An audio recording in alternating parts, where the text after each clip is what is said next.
serían, con una base ortogonal tendríamos esas dos opciones para localizar un punto del espacio. Uno podría, y esto es una convención, que ya no hace falta usarla, pero ya que está como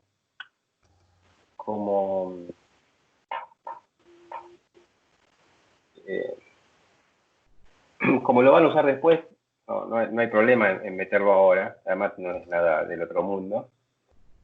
Si nosotros llamamos a este punto, ¿sí?, a un vector, o sea, esto sería un punto R, ¿sí?, en el espacio, no pongo la flecha ahí para no confundir, pero sería un punto del espacio R. Ese punto del espacio R, uno podría escribirlo de esta manera. Sería, en las coordenadas cartesianas usuales, supóngase que este es el R, el mismo punto, no está a escala eso, pero bueno, no importa. Van a tener unas coordenadas que son las coordenadas cartesianas usuales, ¿no? A esto yo lo había escrito en forma simplificada usando la notación de Einstein con... ¿Me entienden eso? Sí. ¿Profesor? Suma sobre I. Sí. Después, si yo sigo el sistema de coordenadas, a ver, déjame pensar un poquito. Acá el gradiente...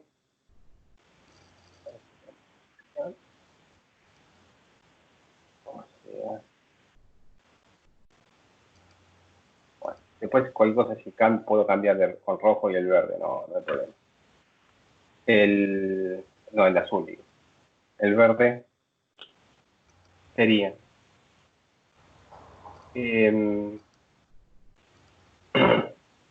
bueno, acá se puede llegar a confundir.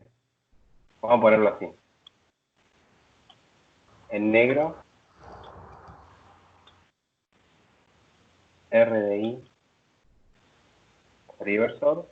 En verde, ¿sí?, ahí se entiende que el I versor es X versor, ¿sí?, el 1 versor es X versor.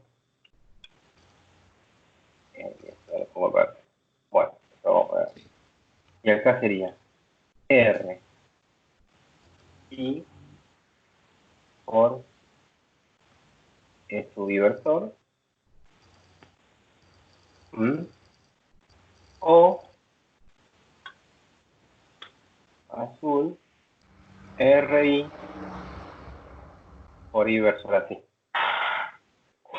¿Se entiende? Y este inversor, fíjense que este inversor es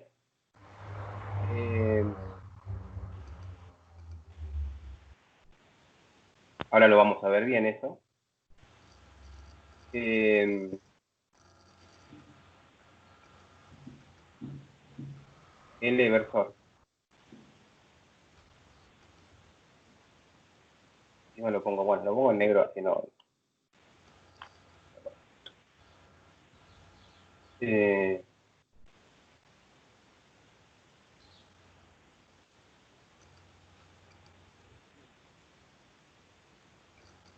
Che, Dani, ¿y Fíjense, el azul cuál sería? el azul es esta coordenada, digamos, esto sería, lo pongo acá, este que está acá sería R de...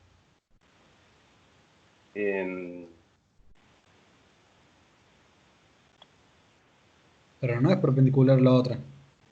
no, este sería, tendría que haber graficado más grande. Esto que está acá sería, Sí, eso es en alfa beta, ¿no? sí, este sería R beta, este sería R alfa, ¿está bien? Porque me voy moviendo en esa dirección. Ajá. ¿Sí? Este sería, síganme, porque me puedo equivocar. Este sería R. alfa constante, esto sería R beta, ¿sí? Esto es cuestión de notación. ¿Está O bien? sea, ¿por Esto qué? sería esta dirección. Sí, pará. Ahora lo vamos a ver bien. Cualquier cosa volvamos al gráfico y vemos si está bien. Y acá lo único que tienen que saber, esto lo vamos a ver ahora, ¿sí? Lo único que tienen que saber acá que fíjense que el gradiente, el versor con el alfa abajo, pueden ser los alfas, pueden ser y betas arriba o abajo, fíjense. El versor con el alfa abajo tiene la dirección de máximo crecimiento de alfa. El máximo crecimiento de alfa está en esta dirección. O sea, esto que está acá, sí, podríamos llamarlo, y no hace falta ni siquiera que sea de norma 1, pero bueno, le decimos versor para hacer la analogía con el anterior, porque ya sabíamos con los versores cartesianos. Esto sería así, la dirección de máximo crecimiento de alfa. Si uno agarra la función alfa, le saca el gradiente, te da esa dirección. Y después, el beta, y este sería, el beta sería este. El beta abajo.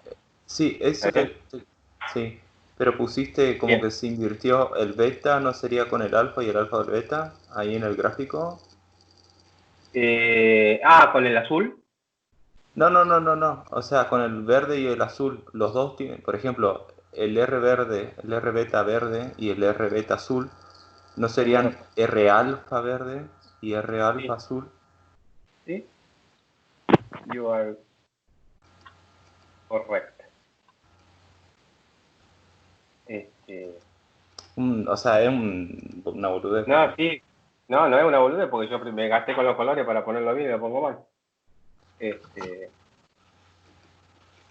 Entonces, eso sería RI con al revés.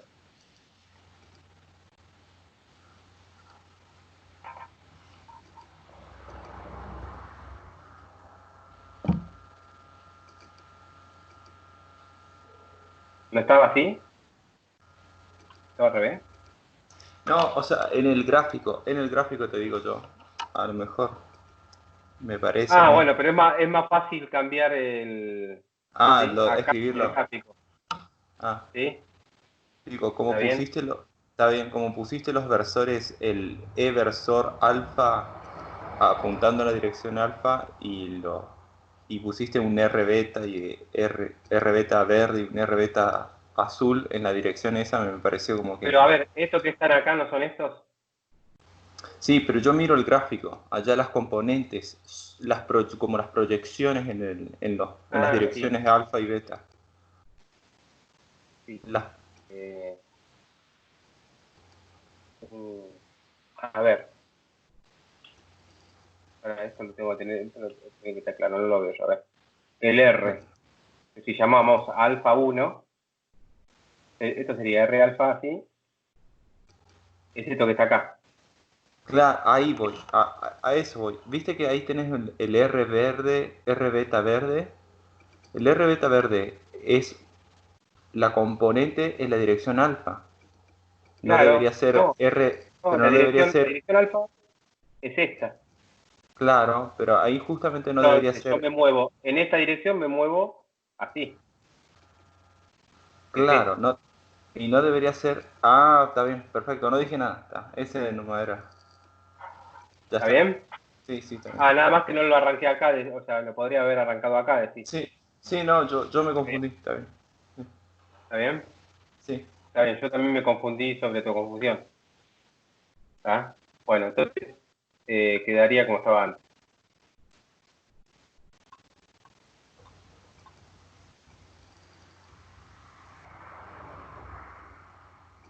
Ahí Bien. está.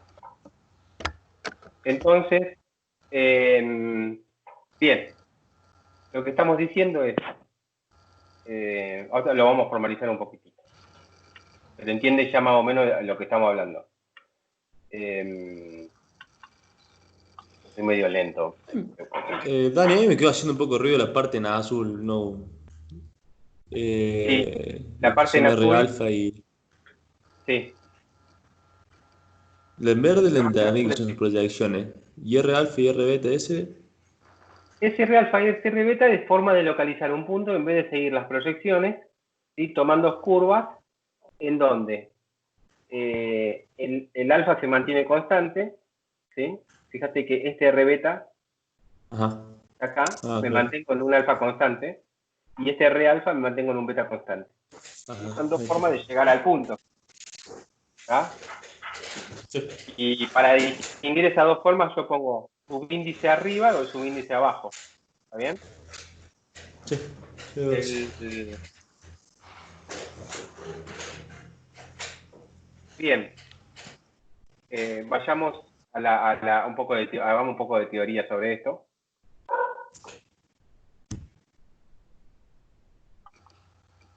Sí, ya lo anterior lo mostré para así sabemos más o menos lo que estamos hablando. Tenemos un sistema de coordenadas X, Y, ¿está bien?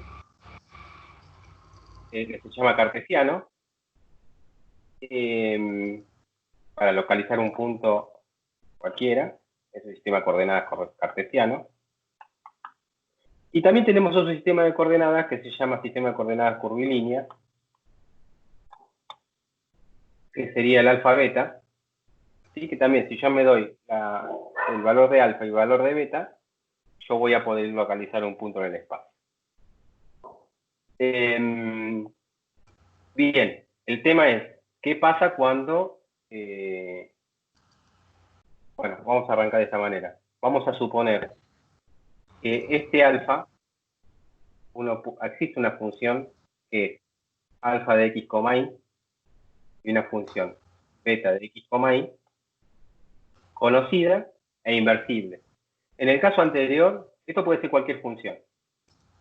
En el caso anterior que nosotros vimos, el alfa de x, y es, fíjense que podríamos pensarlo como el producto, o sea, sería x más y, o el producto escalar de x, y por 1,1. ¿Está bien? Sí. Si lo ven, ¿se acuerdan cómo lo vimos anterior? Supóngase que la dirección del E1 es 1,1, pero bueno, y este era directamente Y. ¿Sí? Y ya con ese caso bien sencillo tenemos un sistema donde los versores, la base no es ortogonal. Pero yo me quiero ir de esa situación particular y lo quiero tratar generalmente. Así que no vamos a recurrir a la situación particular del caso anterior. Entonces, yo puedo localizar cualquier punto del espacio usando las coordenadas cartesianas y las coordenadas curvilíneas. Y yo conozco cómo es la función alfa en función de xy y beta en función de xy. O sea, si nosotros tenemos el xy, yo puedo tener mis equipotenciales de alfa. Está bien, en esas curvas el alfa se mantiene constante. ¿Sí? Ahí tiene un valor de alfa, acá tiene otro valor de alfa. Y vos tenés también un montón de curvas, ¿sí? Donde el beta se mantiene constante. ¿Sí? Y bueno, y eso es un sistema de coordenadas curvilíneo, porque te permite localizar cualquier punto del espacio usando esas curvas. ¿Está bien? ¿Entiendes? O sea, le das un valor de alfa y un valor de beta y podés localizar el punto de una manera bien determinada. En ese sentido, ahí estaríamos localizando, ¿sí? Según él, moviéndote, digamos, en curvas de alfa constante y de beta constante. Alfa constante y beta constante. Yo puedo localizar el punto así de esa manera. Sería como que estamos hablando del sistema de coordenadas azul. ¿Está bien? Bueno, pero más allá de eso, fíjense una cosa importante. Si yo me paro en cada uno de estos puntos, ¿sí? Los versores, ¿sí? Que yo pueda elegir ahí, van a cambiar, porque el sistema está curvo, no es como el sistema de coordenadas cartesiano, que si yo dibujo un punto, y siempre los versores en ese punto van a ser el equiversor y el inversor, ¿sí? Y no van a depender del punto. O sea, si yo elijo otro punto, van a ser los mismos. Acá, en lo que vamos a crear o lo vamos a inventar nosotros, van a cambiar con la posición. Y yo tengo básicamente dos opciones. La opción de seguir a la curva, por ejemplo, a esta curva de beta constante, ¿sí? Yo puedo seguirla, piensen en un móvil que está siguiendo esa curva, ¿sí? Y tomar la tangente a esa curva, ¿sí? Y yo puedo seguir a la curva de alfa constante que pasa por ahí y sacar, tomar un versor que es tangente a esa curva. Y también tengo otra opción. La otra opción es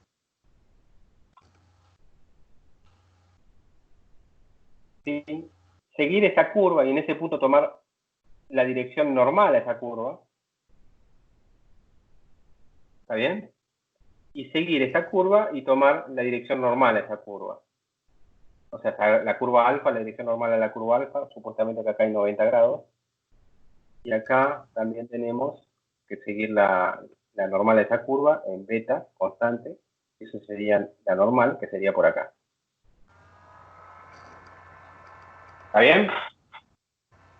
Ahí tenemos, en un punto determinado, dos formas, ¿sí? de tomar los versores. La primera forma sería la siguiente. Sería, por ejemplo, vamos a llamar a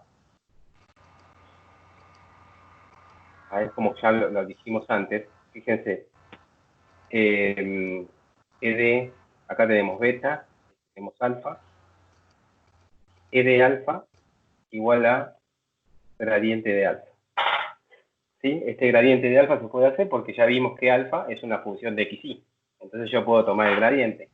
Y ustedes saben que el gradiente de alfa siempre es perpendicular a la curva donde alfa es constante.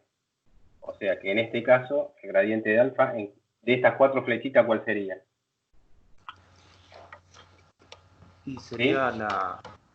la primera roja que dibujaste, claro. Sí. ¿Está bien? Esta que está acá sería, por la misma razón, gradiente de beta. Sí. ¿Ok?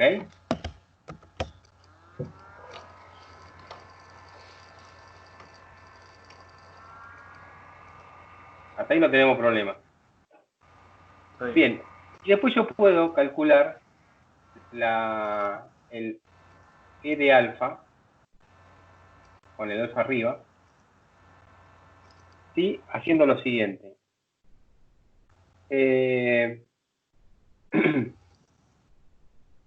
¿Sí? Piensen en esto. Ustedes tienen una función. Acuérdense que habíamos dicho que el E de alfa era donde el beta se mantenía constante, ¿no? Entonces, ustedes pueden pensar que beta es una función de, o no, mejor dicho, x es una función. Algo fundamental de estas dos funciones, que son nuestro nuevo sistema de coordenadas, ¿sí? Es asumir que es inversible.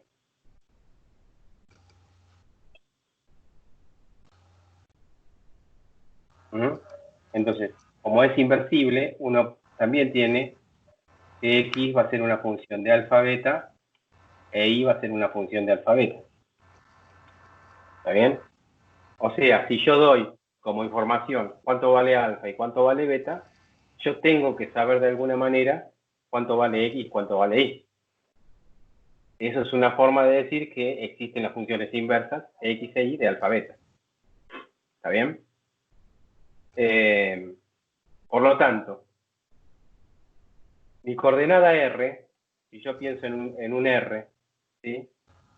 Que es el X de alfa beta y el Y de alfa beta, ¿sí? Que es un vector R que indica cualquier posición del espacio, ese espacio en dos dimensiones. Si yo me muevo manteniendo el beta constante,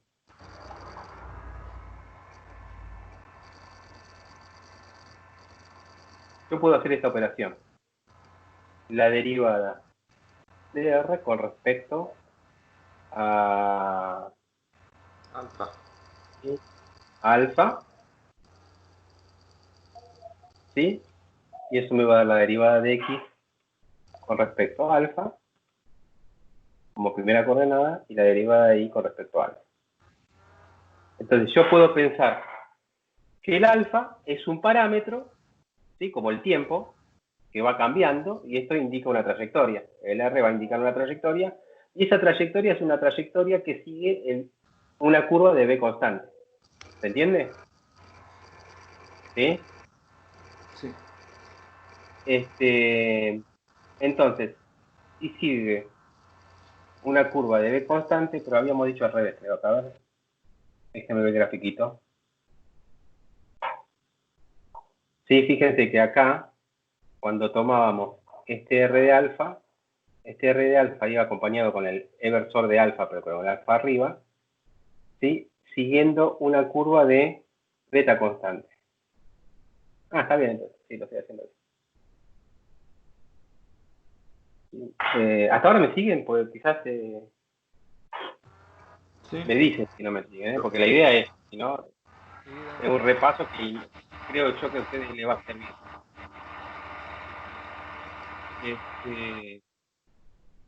Bien. Entonces tenemos esta curva. ¿Sí? Entonces, en esa curva, ¿sí? El alfa se mantiene constante. A la vez, si yo sé que, el beta se mantiene constante. Si el beta se mantiene constante, significa que si yo grafico esta curva, ¿sí?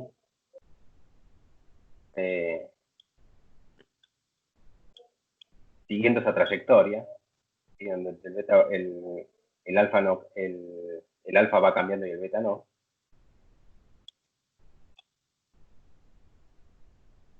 ¿Está bien? En esto el beta se mantiene constante. ¿Un beta de beta es eso, Dani? Sí, sí, fíjate, este beta que está acá, hay dos betas. Un beta que entra como argumento, este que está acá, ¿sí? Y un beta que entra como función, ¿sí? Esta función beta de algo es la función que dimos al principio, ¿sí? Como función de xy. Pero en vez de evaluarla en xy, yo la evalúo en x de alfa beta o en y de alfa beta. Pensando que realmente la trayectoria que yo sigo acá, ¿sí? Es una trayectoria en donde el beta no va cambiando, pero sí va cambiando el alfa. ¿Está bien? Es como una trayectoria. Si quieren verlo un poco más fácil, piensen en esto. Beta de x de t e y de t. ¿Está bien? Y yo sé que esa trayectoria mantiene constante el beta. ¿Sí? Entonces, si yo agarro y hago gradiente de beta, o sea, derivo con respecto al tiempo. ¿Sí? Si yo derivo con respecto al tiempo, esto la derivada de una constante es igual a 0, de este lado me queda 0, y acá aplico la regla de la cadena, y la regla de la cadena me tiene que dar gradiente de beta, ¿sí? Acá, producto escalar por lo de adentro, y lo de adentro es si querés, la velocidad, PDT, que indica la trayectoria en esa curva, ¿no? Entonces, lo que estás diciendo es que el gradiente de beta es perpendicular a lo que sería esto, que si yo lo calculo de esta forma, sería mi E de alfa. ¿Está bien? En este caso, ¿sí? Lo que tendríamos que hacer, bueno, fíjense, lo que está sucediendo ahí es lograr una ortogonalidad, ¿sí? Entre los versores de un color con los otros versores de otro color. Esto va a ser igual a 0. Ahora lo vemos bien, pero quiero que vean más o menos primero a dónde quiero llegar. ¿Sí? Fíjense que acá, no, vamos a verlo en el grafiquito este. Fíjense, este versor acá es ortogonal a este. ¿Lo ven? ¿Sí? Sí, porque lo normal es la tangencial, ¿no? Claro. Y entonces tenés este y este. Y este versor acá también cumple que es ortogonal a este. Eso gráficamente es más o menos fácil de ver y calcularlo matemáticamente haciendo los pasitos que yo estaba haciendo acá también es más o menos fácil de ver. O sea, que borro todo y ya saben a dónde apunto. Ya sabemos más o menos cómo obtener. ¿De dónde sale obtener los versores de esa manera? Esto yo lo podría, fíjense, a esto yo lo podría calcular como la derivada con respecto a alfa de x, y, pensando el x ahí, ¿sí? Como una función de alfa beta donde el beta se mantiene constante, ¿sí? Y n de beta como el x, y, ¿sí? Acá el x va a ser x de alfa beta, el y va a ser y de alfa beta, pero tenemos que tener el cuidado de que la trayectoria que uno elige, por ejemplo, acá, es una trayectoria donde se mantiene al beta constante, ¿está bien? Y la trayectoria que uno elige acá es la trayectoria donde se mantiene al alfa constante, ¿sí? Vamos a ponerlo así.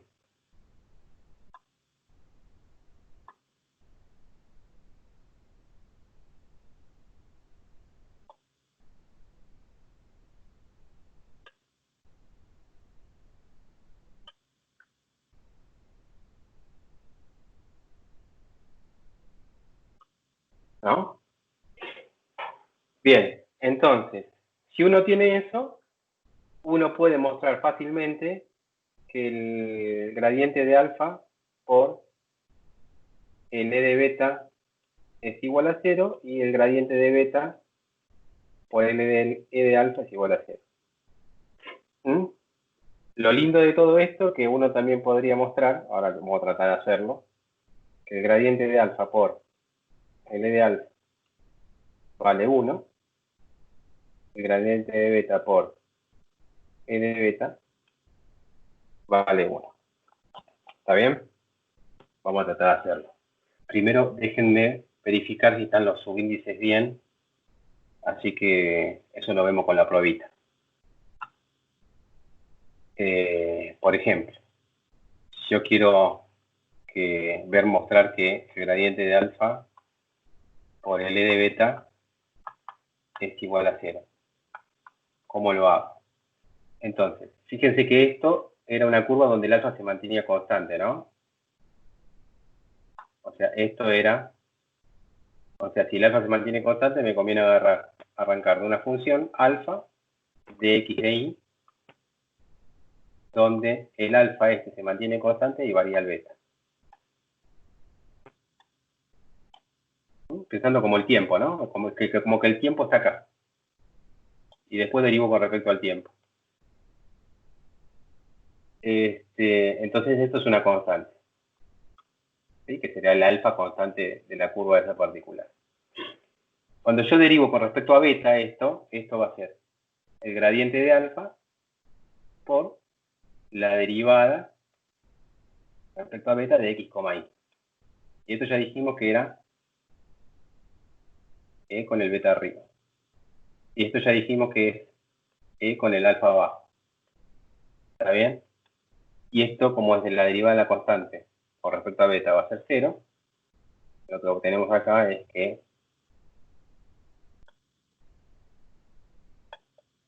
es esto. ¿Está bien? 1. El mismo procedimiento se usa para mostrar esto. Che, Dani, pero ¿Sí? ¿no sería para cualquier gradiente de alfa por lo normal? O sea, siempre se cumple que es igual a 0. ¿Cómo? Ahí no Si entendí. multiplicamos, si multiplicamos la, Digo, ahí dijiste que es constante el alfa.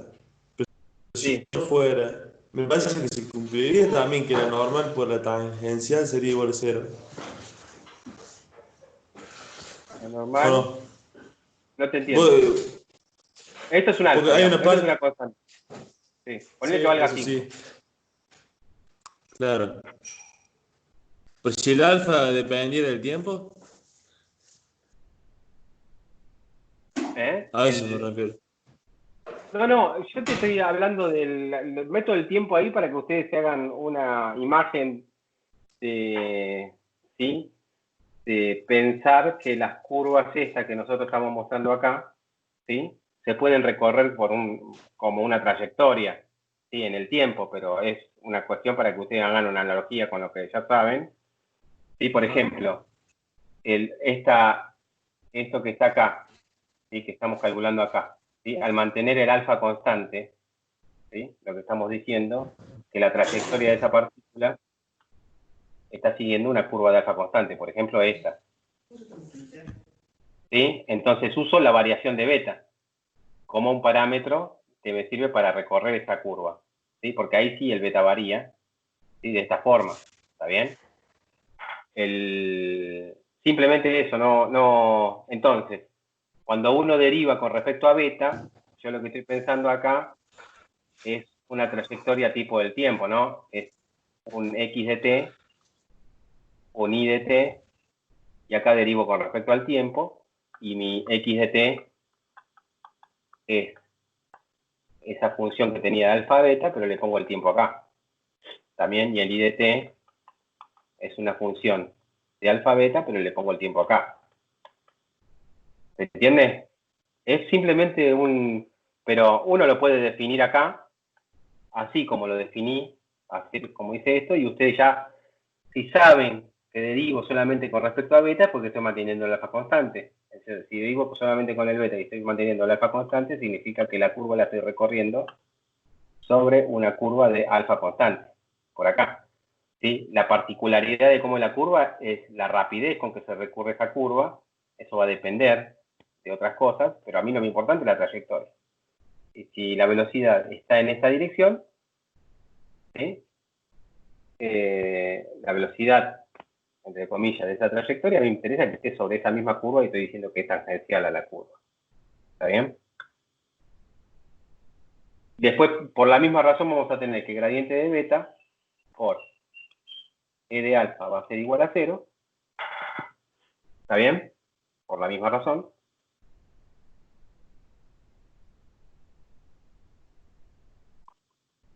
Y ver qué es uno en lo otro sería un poco más difícil, pero no tan difícil. Habíamos dicho, por ejemplo, que si yo sigo una curva de alfa constante, como la primera, nosotros tendríamos que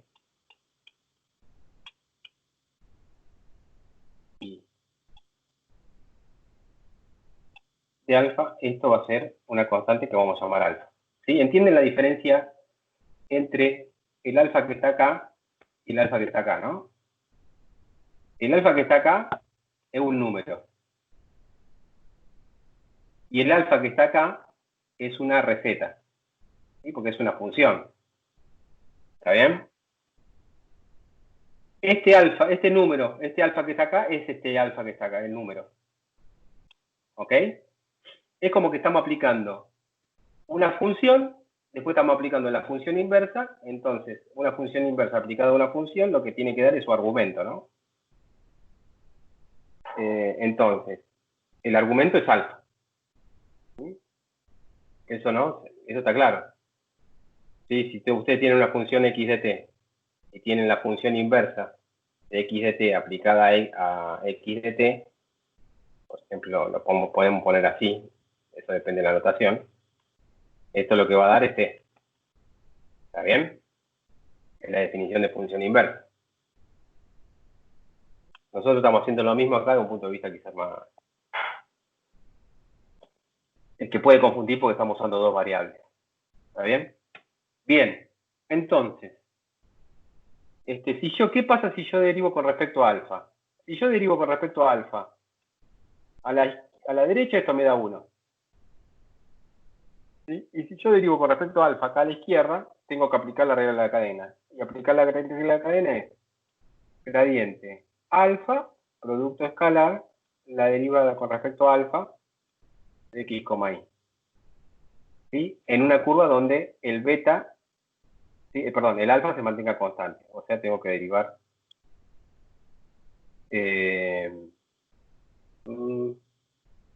tengo que derivar con respecto a alfa, perdón. ¿Sí? Porque estoy calculando con respecto a alfa. O sea, en la curva donde el beta se mantenga constante.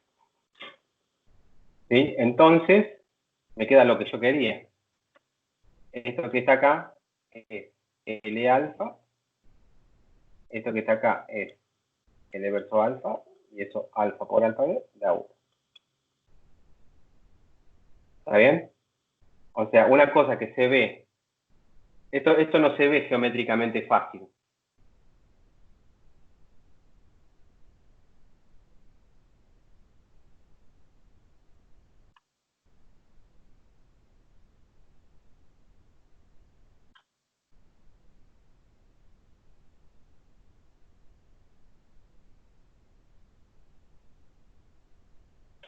Geométricamente. Uno ve acá, uno ve fácil que gradiente de B es perpendicular a este y gradiente de alfa es perpendicular, ¿sí?, a este. Pero no ve que si yo proyecto este sobre este y los dos están, ¿sí?, me da 1. Y si yo proyecto este sobre este me da 1. Eso no se ve. ¿Sí? Así que matemáticamente mostrarlo es importante. Ahora, ¿para qué no hicimos tanto quilombo en hacer todas esas cosas? Básicamente, estas cosas sirven para resolver coeficientes.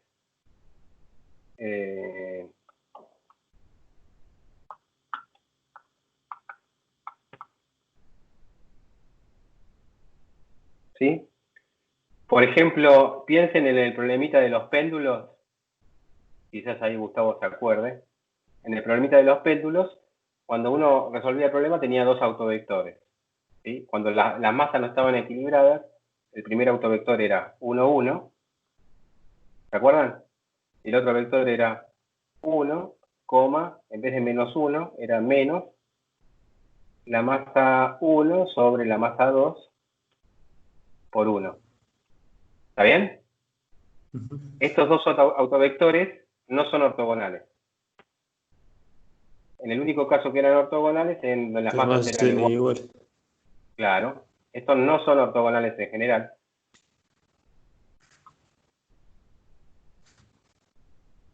Entonces, cuando básicamente para resolver cómo era el movimiento, acá lo hacemos como un problema matemático, pero bueno, cuando hacíamos eso, uno llegaba a esto, llegaba a que un cierto vector R tenía que ser una combinación lineal A de 1,1 más B de 1, menos, bueno, este vamos a llamarlo ya directamente E1,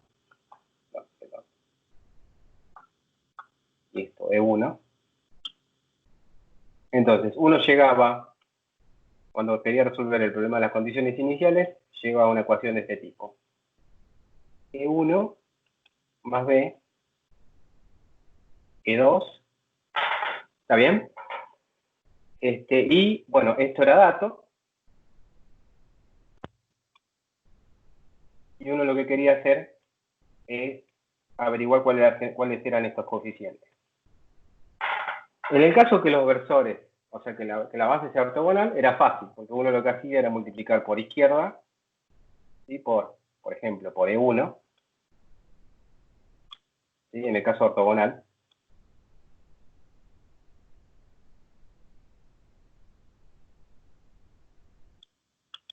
¿Qué hacíamos? Multiplicábamos por E1 por izquierda, entonces quedaba E1 por R, era igual a, si estaban normalizados encima, era igual a y el E2 por R era igual a B.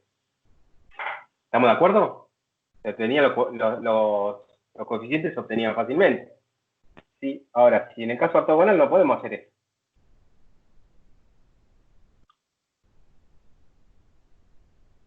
¿Sí? Porque no son ortogonales, no, ¿sí? Yo multiplico E1 por E2 acá, en esta parte, no me queda 0. ¿Sí? Porque no son ortogonales. Entonces, resolver los coeficientes en principio se complica un poquitito.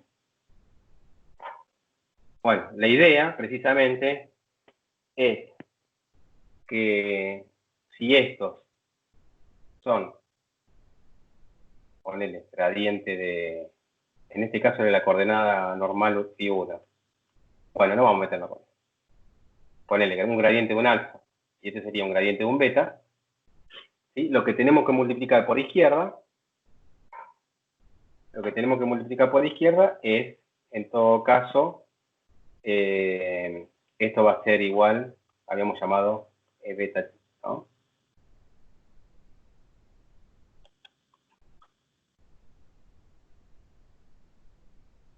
¿Se entiende lo que estoy haciendo? Entonces, uno podría,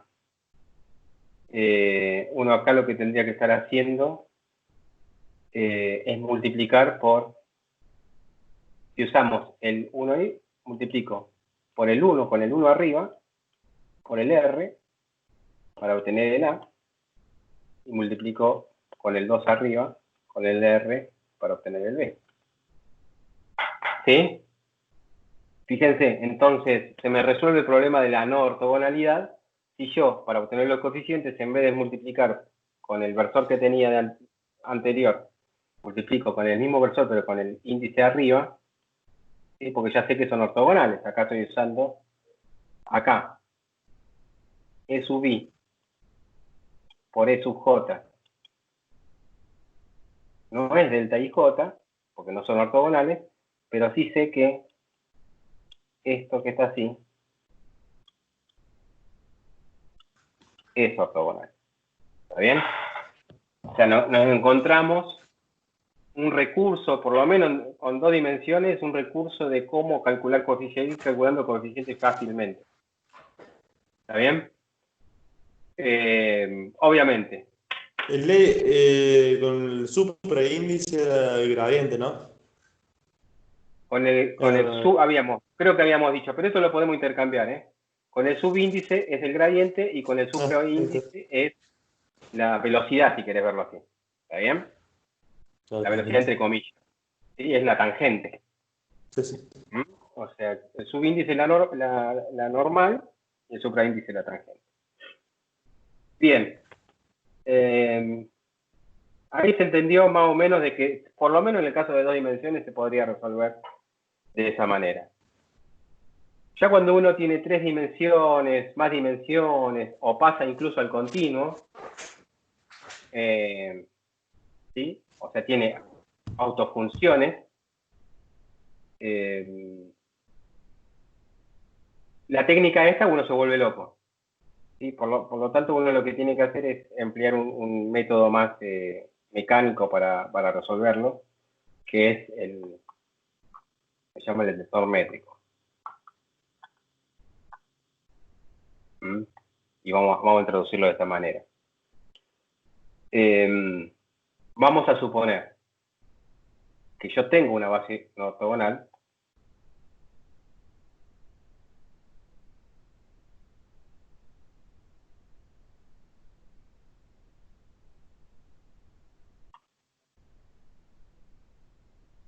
y a ver, estoy pensando si me conviene trabajar ahora con las polares. No, ya dejamos. Tengo una base no ortogonal, va esto. Y vamos a ponerlo con el índice abajo. No importa si son gradientes, cómo se obtuvieron, yo la tengo.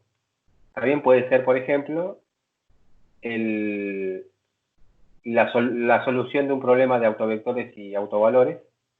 Yo tengo los siguientes autovectores, pero estos autovectores no son ortogonales. ¿Está bien? O sea, no forman una base ortogonal, pero forman una base. Eso significa que cualquier punto del espacio, que tiene n dimensiones ahora, se puede escribir como combinación lineal de estos autovectores. Por lo tanto, cualquier punto del espacio, que podríamos llamarle R, se puede escribir de esta manera. vamos a usar el índice arriba para los coeficientes estos, ¿sí? Y el índice abajo, ¿sí? Para marcar estos vectores de la base. ¿Está bien? Bien. Y vamos a crearnos una cosa que se llama tensor métrico, que se obtiene de hacer los productos escalares con los miembros de la base. O sea, es una matriz. E sub i por E sub j. En el caso que la base sea ortonormal, esta matriz va a ser tensor métrico en la identidad. ¿Está bien? En este caso, donde la base no es ortogonal, puede ser cualquier cosa. Pero por la independencia lineal de eso, es una matriz inversible. ¿Tá? Esto es igual, es inversible.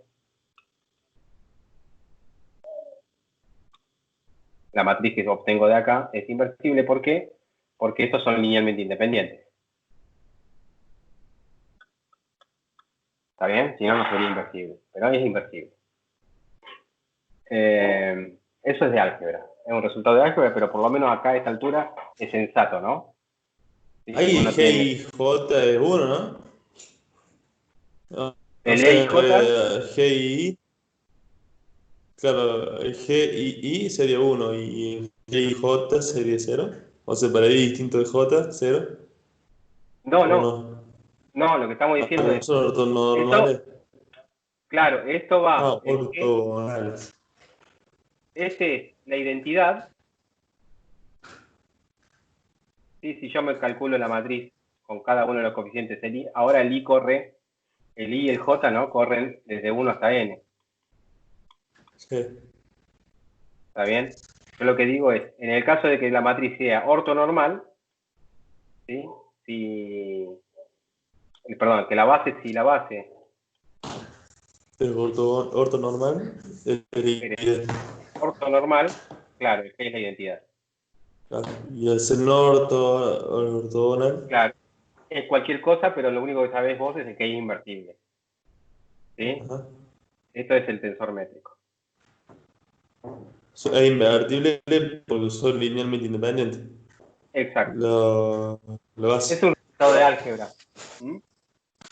Y Sí. vas a acordar que si vos tenés una matriz cuadrada formada por un montón de vectores columnas, cada uno linealmente independiente entre sí, ¿sí? Esta La matriz invertible. matriz es invertible. ¿Sí? Y cuando había un par que eran linealmente independientes, era de determinante cero. Si la base fuera ortonormal, entonces G sería la identidad.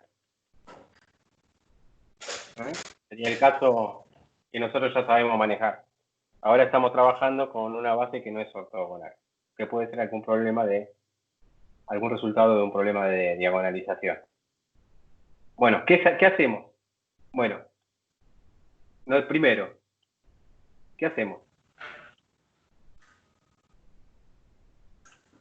Primero, nos ¿Con qué? resolvemos. ¿Qué hacemos con qué? Muy bien.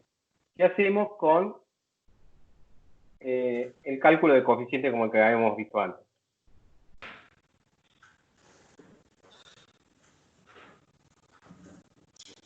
En realidad esto desde el punto de vista práctico, desde el punto de vista más teórico conceptual es mucho más importante el resultado. ¿Sí? Pero a nosotros nos interesa el punto de vista práctico. Si uno quiere resolver los coeficientes y cómo hace.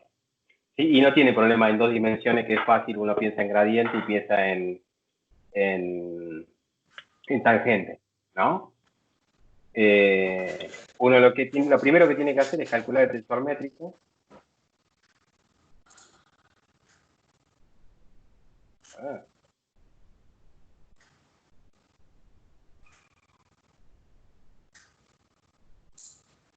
Esto se puede hacer, porque o sea, la base es una información del problema, digamos. O sea, este cálculo lo puede hacer para cada par y j.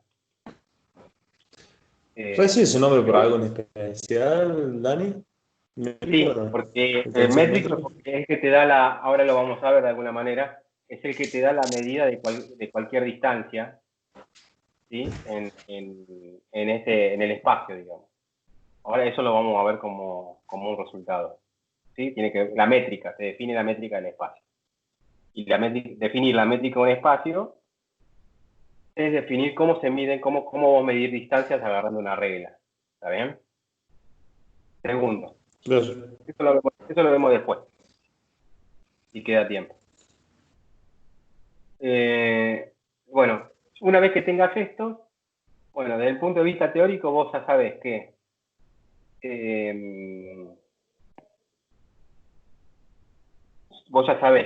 si bien puede, por lo que dijimos al principio, un vector R se puede definir de esta manera, también se puede definir de esta manera. ¿Está bien? ¿Sí? Uno podría definirlo de dos maneras. Entonces, si uno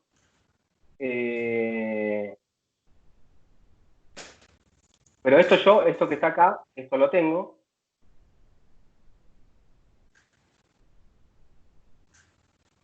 ¿Está bien? Pero esto que está acá no lo tengo. Dani, pero ahí no puedo usar la notación de Einstein, así, el convenio. Sí, lo estoy usando, ¿no?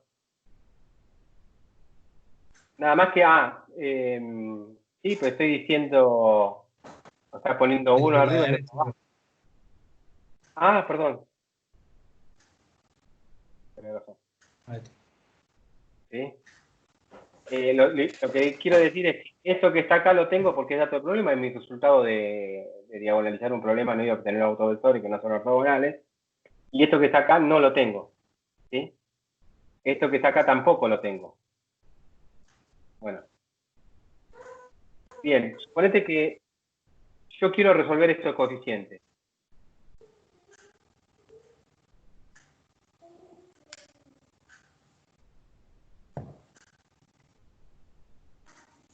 ¿Qué hago?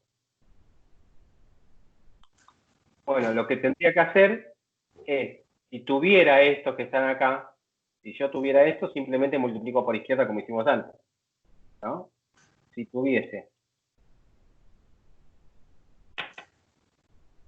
E sub i, E supra i sería, la operación que hago para obtener los coeficientes sería esta.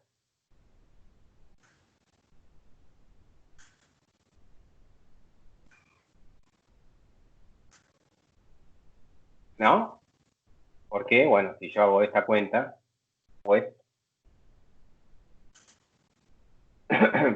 hago la cuenta, a ver, E sub i por R, es lo de siempre, ¿eh? Es como que siempre estoy diciendo lo mismo, pero para que les quede impregnado en la retina, en la mente. Por, y acá sería, no puedo usar el i, uso el j. ¿Está bien? Esto va a ser, el RJ es una constante sale afuera, el producto escalar actúa entre los dos versores, y ya vimos que esos dos versores son delta y j.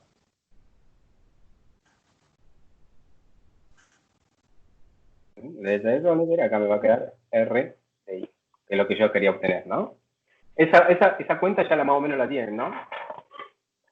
Sí, acá usé el convenio de Einstein, no usé I porque ya lo usé acá, usé el J. ¿Por qué da delta y j? Y porque es lo que habíamos visto. Es la suposición que yo estoy haciendo sobre estos, así como lo hicimos en dos dimensiones, en n dimensiones estoy diciendo, bueno, existe una base, ¿sí? Con los índices arriba, que sigue cumpliendo esto. Está bien, es una suposición que hago yo. Haciendo el problema en dos dimensiones, ¿sí? Pero que son... En este problema de dos dimensiones, ¿te acordás que obteníamos esto? A ver si lo escribí bien.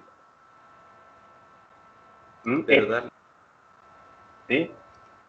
No sé si existe. Entonces yo lo que tengo que hacer es construírmelo de alguna manera. ¿Está? Sí. Está bien la observación porque no dije, o sea, no lo aclaré. ¿Existe? ¿Está bien? Bueno, supongo que existe. Supongo que existe, pero, ¿no? no lo tengo. ¿Está bien? Pero si existiera eso, el efecto de tener eso es resolver los coeficientes, ¿sí? Como habíamos hecho antes, en el caso de 2 dimensiones. Bueno, entonces me lo construyo. Me construyo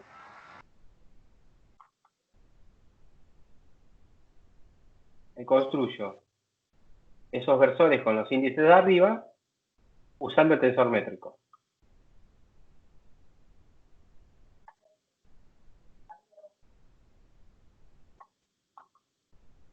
¿Mm? ¿Y cómo? Bueno, si no los tengo, lo que digo, bueno, G sub IJ, lo que va a tener que ser es una combinación lineal de los otros versores. O sea, como combinación lineal, yo podría poner unos coeficientes, ¿sí? F. Acá piensen que los coeficientes no importa si estén arriba o abajo, pero yo los voy a poner a estos dos arriba. ¿Sí? Esto es un conjunto de coeficientes. ¿Sí? El FI está fijo, que es el mismo I que está acá, y yo sumo sobre J. ¿Sí? Si no están cancheros con eso, esto es otra forma de poner esto. F11 por E1 más F12 por E2, ¿no? Más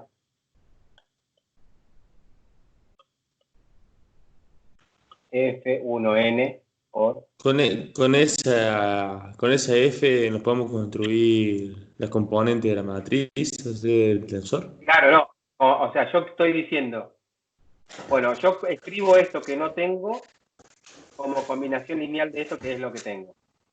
¿Sí? Y uso como coeficientes esta F.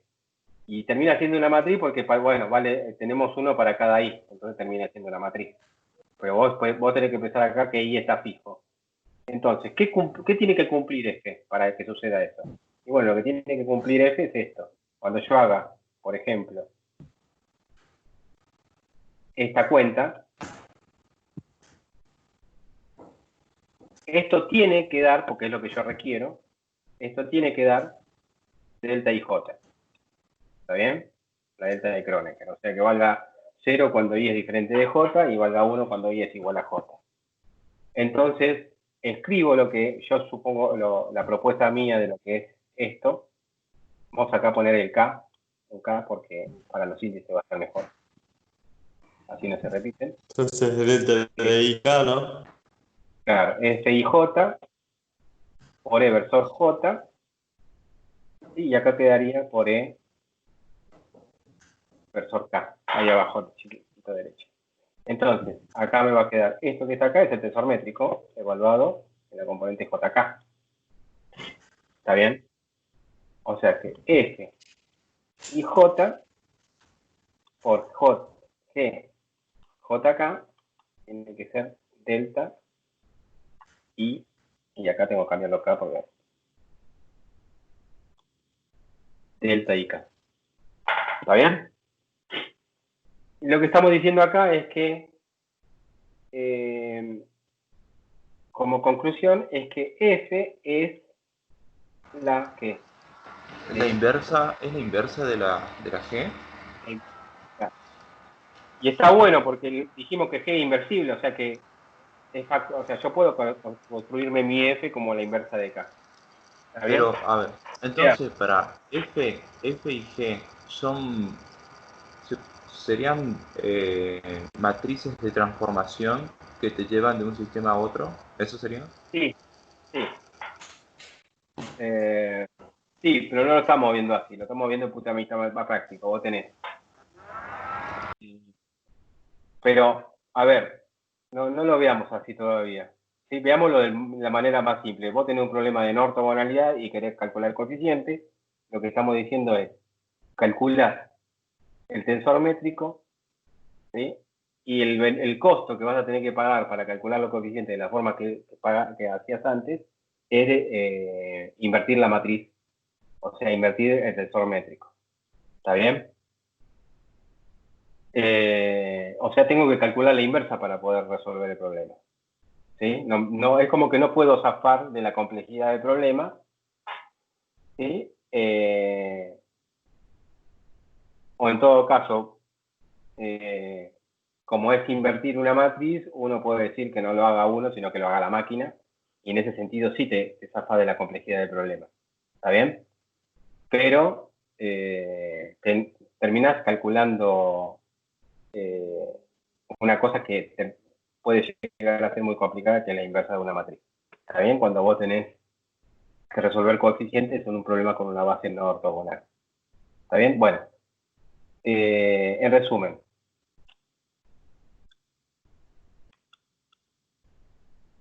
¿Sí? Uno tiene que cualquier vector puede escribirse. O sea, ya sabemos que los otros versores con el índice de arriba existen, o sea que uno puede escribir esto así, o lo puede escribir esto así. ¿Está bien? Uno puede definir un tensor métrico G y J como E versor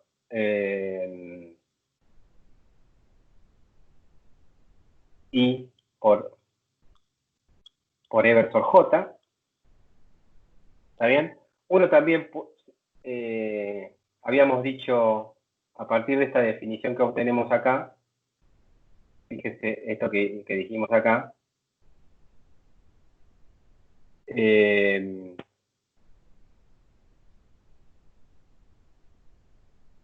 uno puede hacer esto, y a eso, si uno hace la cuenta,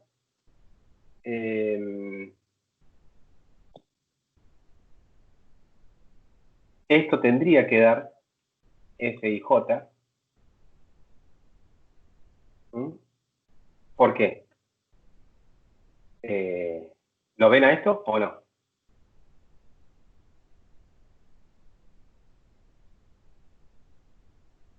Lo hago acá abajo. No. Lo hago acá abajo. E versor I por E versor, acá pongo K para ordenar un poquito los índices. Esto habíamos dicho que era F y J, ¿está bien? Por E versor J por E versor K. Esto es delta y J, delta JK, ¿sí? Hacer delta JK, ¿sí? El J colapsa acá en K. ¿Está bien? ¿Sí? Sí. Entonces, fíjense que en vez de poner K, acá puse J, me queda lo mismo. Pero te dije, fíjense que esta matriz que yo construyo con estos índices es la inversa de esta matriz que yo construyo con estos índices acá. Por lo tanto, uno lo que hace acá es decir ¿Por que qué esto es... la inversa? Y porque habíamos dicho que F es la inversa de G, ¿no? Que lo habíamos visto acá.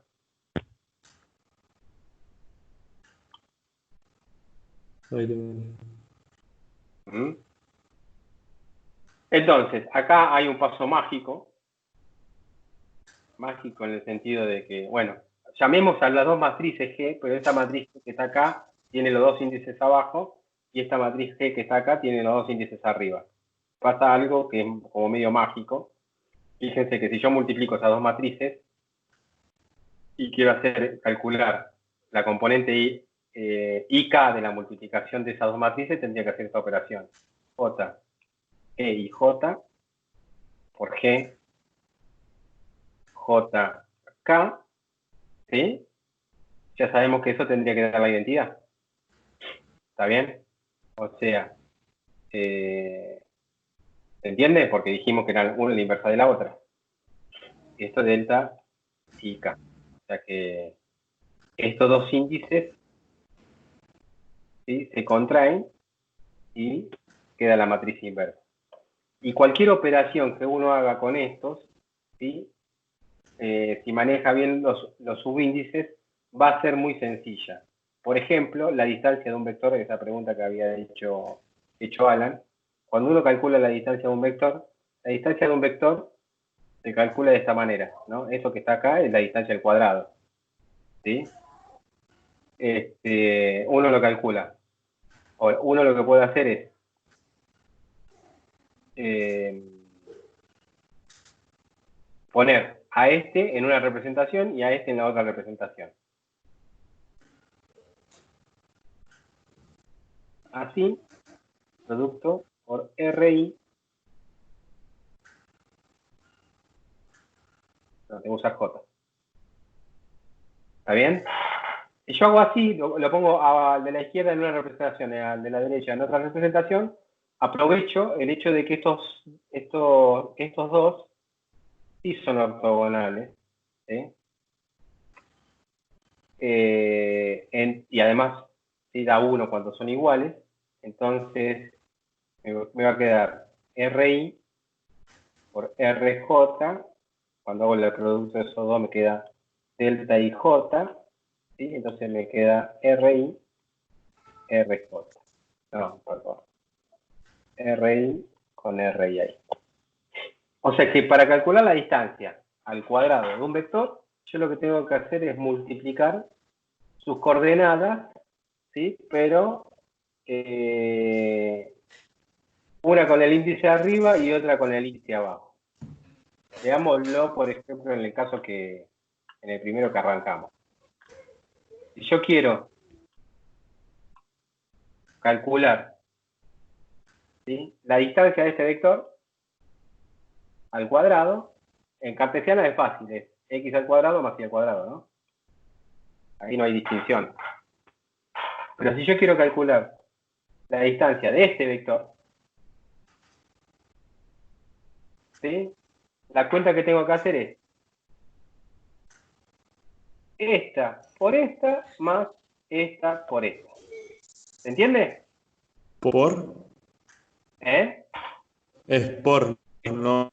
Claro, claro, sí, sí, lo que estoy diciendo es, o sea, agarro este valor de R alfa por arriba, lo multiplico por el R alfa por abajo, y en el otro también hago el R beta por arriba y el R beta por abajo. Multiplico estas dos cantidades. Cuando yo multiplico estas dos cantidades y las sumo, o sea, multiplico esta con esta y sumo a la multiplicación de esta con esta, lo que voy a obtener es esta distancia al cuadrado. ¿Está bien? Siempre se cumple eso, no sabía eso, si lo hacía Sí. así, geométricamente. Yo también me di cuenta ahora. Uno podría geométricamente mostrarlo eso, ¿sí? Porque acá uno dispone de la... ¿sí? Uno puede usar, digamos, trigonometría acá para mostrar eso. Pero lo que estoy diciendo yo es que si uno quiere calcular una distancia, ¿sí?, cuando uno tiene una métrica que no es ortogonal, ¿sí?, la forma de calcular distancia es, ¿sí?, antes era sencilla, multiplicaba los coeficientes al cuadrado y lo sumaba, cuando tenía algún espacio que era euclidio, ¿sí? El espacio subyacente sigue siendo euclidio acá, pero uno tiene que tener cuidado de multiplicar los coeficientes de esta manera para calcular distancia. ¿Está bien? Y esto es un escalar, y bueno, decir que es un escalar y decir que es un vector merece otro repaso, ¿sí?, otra clase sería, pero no lo vamos a hacer ahora. Por ahora lo que podemos hacer es a ver qué más podría decir de esto. Bueno, todo esto que yo dije con los autovectores también funciona con las autofunciones, ¿sí? O sea, uno puede tener un problema donde las autofunciones o autovectores no sean ortogonales, ¿sí?, y aplicar el mismo método para resolver coeficientes. Por ejemplo, ¿vieron el problemita del péndulo? ¿Sí? Cuando uno ponía una masa m acá, esto para física 4, ¿no? Cuando uno ponía una masa m acá y uno calculaba las autofunciones de este problema, las autofunciones de este problema eran seno de k por x, ¿sí?, pero este kn se calculaba numéricamente. Los k sub n se obtenían numéricamente. ¿Está bien? Bueno, y si uno hacía el producto escalar entre esas autofunciones, el producto escalar entre esas autofunciones básicamente era hacer esta cuenta. Seno de Km por X por seno de Kn por X, y eso integrarlo entre 0 y A. ¿Sí? Entre 0 y A. Eso era básicamente hacer el producto escalar de esas dos autofunciones. Cuando uno hacía esto, ¿sí? Esta es la generalización inmediata de lo que es un producto escalar, ¿sí? De autovectores. ¿Sí? Cuando uno hacía esto, esto daba diferente de 0 cuando m era diferente de n. ¿Está bien? Entonces, ahí las autofunciones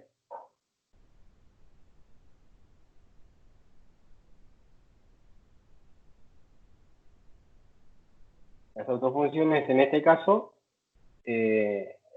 son estas. ¿Está bien? Y no son ortogonales.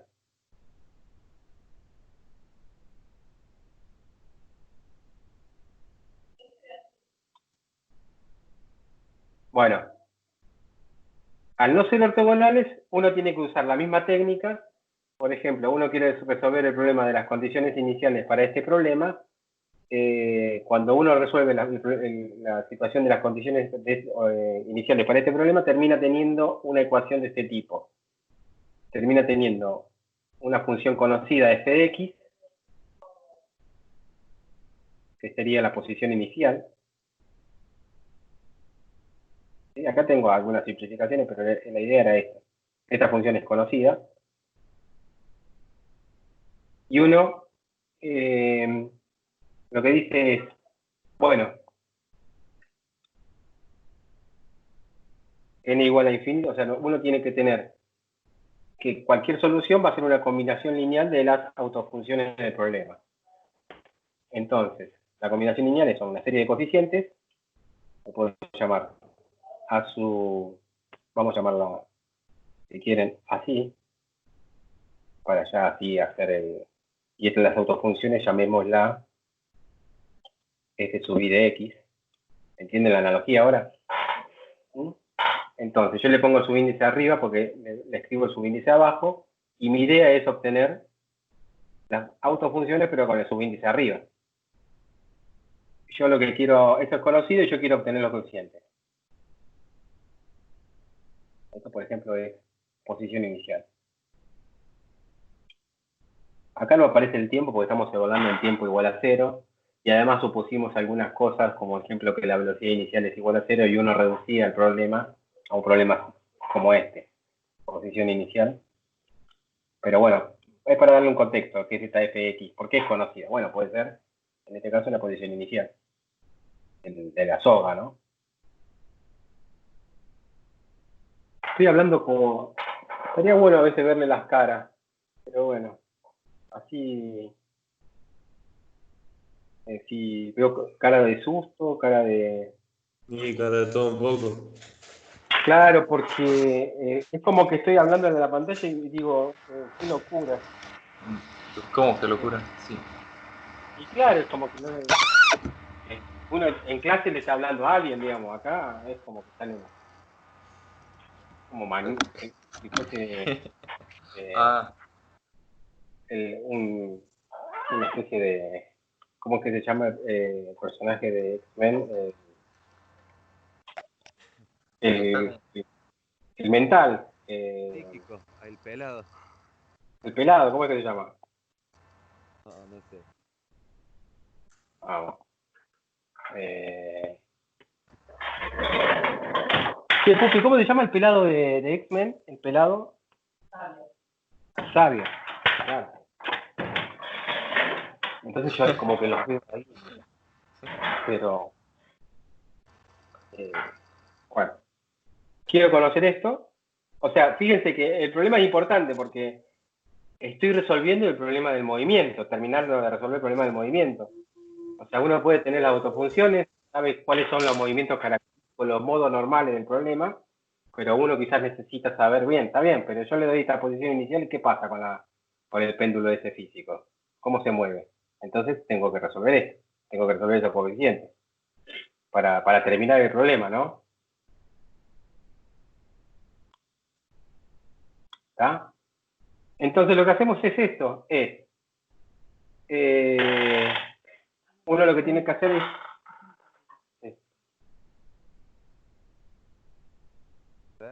sí, sí. Uno lo que tiene que hacer primero es calcular el tensor métrico, que es su IJ. En este caso, ¿se acuerdan que habíamos dicho que era el producto escalar de I por EJ? En este caso va a ser la integral entre 0 y A, diferencial de X, de el FI y el FJ. En nuestro caso sería seno de K y X coseno de KJX. ¿Cuál es? Acá ya empezamos a tener una dificultad, porque si yo calculo esto, ¿cuál es la dimensión de G?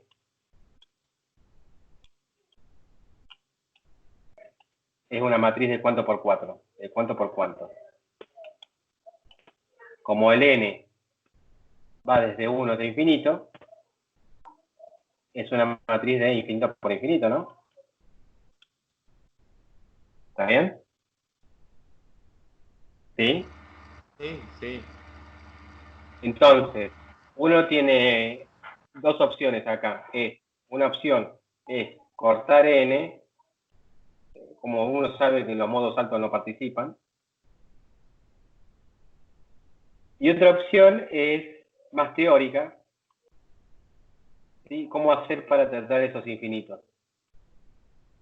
Esa no nos interesa a nosotros. Entonces uno dice, bueno, agarramos al modo 10, hacemos una matriz de 10 por 10 y la invertimos. Eso es lo que hice yo en el programita que hice para el péndulo que les mostré en Física 4. ¿Está bien? Cortar n en n igual a 10. Invertir la matriz. Bueno, entonces uno ya tiene G. ¿Sí? Como tiene G,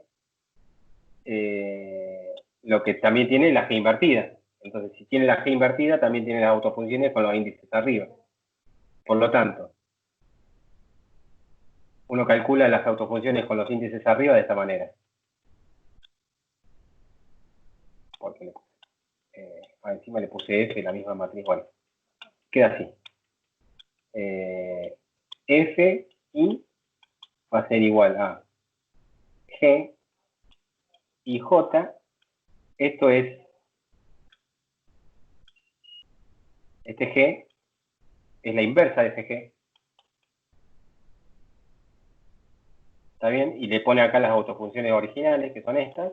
Calcula cada una de estas 10 funciones con los índices de arriba. Y una vez que las calcula, las usa para calcular los coeficientes. ¿De qué manera? Entonces, uno tiene... Encima le puse f de x. ¿Por qué le puse f de x? Estoy usando pocas funciones, pero bueno. A ver, así uno tenía esto.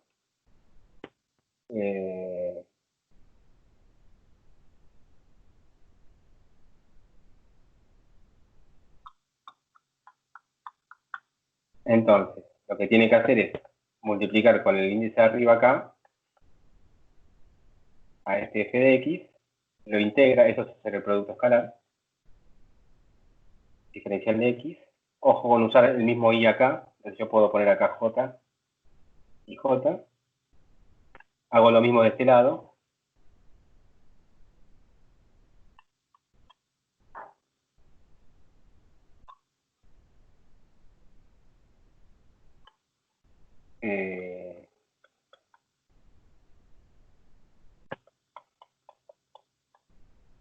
¿Está bien? Pero ya esto, por la teoría, yo ya sé que esto vale delta y j. ¿Está bien? Entonces, si vale delta y j, simplemente el a y va a ser igual entre 0 y a. El F y J, o sea, el producto entre las dos funciones es delta y J, ¿no? O la integral entera. La integral entera. Sí, este producto Ah. escalar es la integral. ¿Sí? Pensé que era A por delta y J. Ajá. Es como que la integral es la generalización del producto interno. O sea, Y para claro, funciones. claro, Funciones ortogonales, ¿no? Una cosa así. claro. Si vos tenés em, em, en la generalización casi, o sea, si vos tenés un vectorcito, suponete que tenés entre 0 y A, ¿sí? Agarras puntos fijos, Sí. ¿está bien? Y le das cierto valor, ¿está bien? Y vos pensás en esto, bueno, a esto sería un vector 1. Después le das otros valores y tenés otro ¿sí? Entre 0 y A, ¿sí? Le das otros valores, pero lo discretizás de la misma manera, ¿está bien? Y lo pensás como otro vector B2. Entonces vos podés pensar, cuando haces el producto escalar entre estos dos, ¿sí? Lo que estás haciendo es agarrar, a ver cómo lo podemos poner, A1, A2, A3, ¿no? A sub n, este es B1, B2, B3, ¿sí? Y acá Bn. Cuando haces el producto escalar entre estos dos,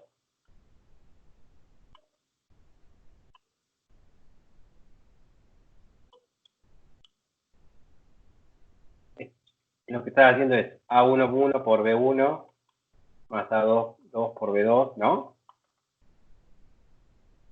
AN por Bn. Eso sería el producto escalar. Bueno, pero vos lo que podés hacer también es pensar que si esto tiene una distancia, que es una distancia, o sea, vos podés pensar en vez de cosas así discretas, discreta la podés pensar así.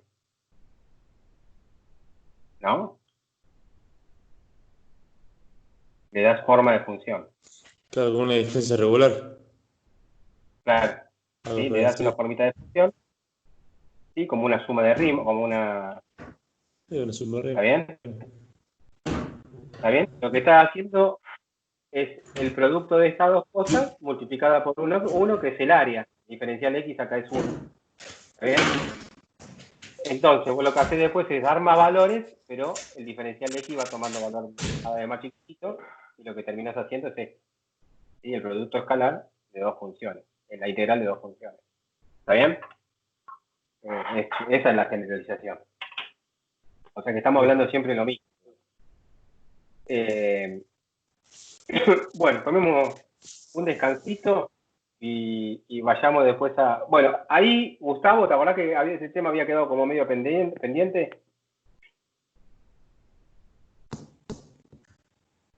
Gustavo sin micrófono.